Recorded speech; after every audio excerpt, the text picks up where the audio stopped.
I'm here today at the post office in An Rinn in the Gaeltacht in West Waterford. It's a sad day and I'm here to chat to Paidi Breathnach, the owner of the Spar supermarket here in An Rinn.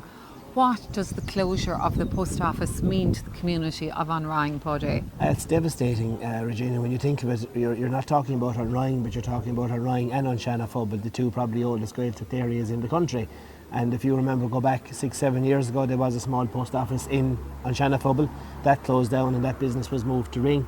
And now the post office in Rinn is closing down today, and it's covering two parishes. It's not just An Rinn, it's An Rinn and An Phobal, and it's really, really devastating for a small Gaeltacht area, you know.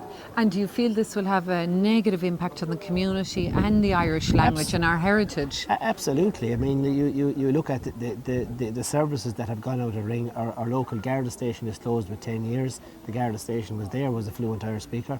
The doctor has gone out here with 6 years, again another fluent Irish speaker. And now you have the post office, and then people go in and they're doing their business through Irish. It's going to be devastating.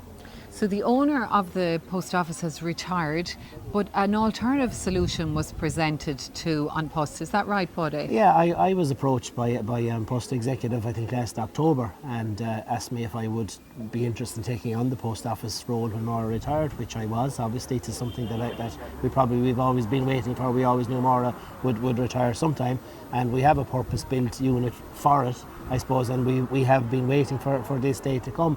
But what they were offering me a salary of 21,000 a year to literally to operate and build a post office. But on top of that, there is about a 45,000 euro fit-out cost that for the post office fit-out, if you like to call it, between safes and security systems and everything that need to be put into the post office. So when you add the two things together, it just wouldn't be viable to do it. Right, okay, so did it feel genuine offer? Not at all. It's to me, it's a strategy. Like, it's a strategy. You see it up and down the country. It's everywhere. Every small village. I have colleagues in the Spar group that have been offered post offices in towns and village, and it's the same strategy. They'll offer you what they know you're going to turn down because it's not going to be viable for you to do it. And Paidi, can I ask you, did you feel heard by the politicians here locally? What has the response been? We have gone to all the politicians. We've gone as high as An Rinn, who point blank refused, and I must say that, and I will say that publicly, he refused to intervene here. And like he'd say, it's not his department, and An Post is a semi-state body. An Post is controlled by the government, same as any other semi-state body. But he refused, and if you look at the whole breakdown of this, like, his department is I think a 99% share owner in An Post, and like for him to refuse to say like, oh, it's not my problem, it's a terrible day for this government in particular. Like.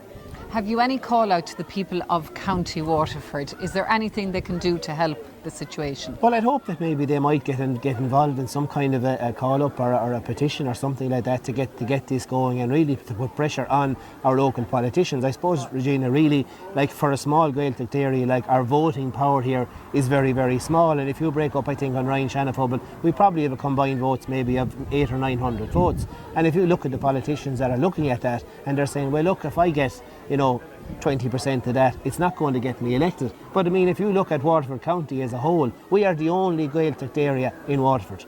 We are the only surviving Gaeltacht area that's in Waterford County. If you look at Donegal and Galway and those places, and Kerry, there's numerous Gaeltachts. There's Gaeltacht in every parish. We are the only Gaeltacht left in County Waterford, and at the rate we're going, our Gaeltacht status is going to be completely depleted if we carry on losing the services that we have here. So we're asking the politicians out there in County Waterford to listen to the people, and to the people of County Waterford, please stand united for our Gaeltacht here in An Rinn and Phobal. Yeah. Garv Míle Maith agat.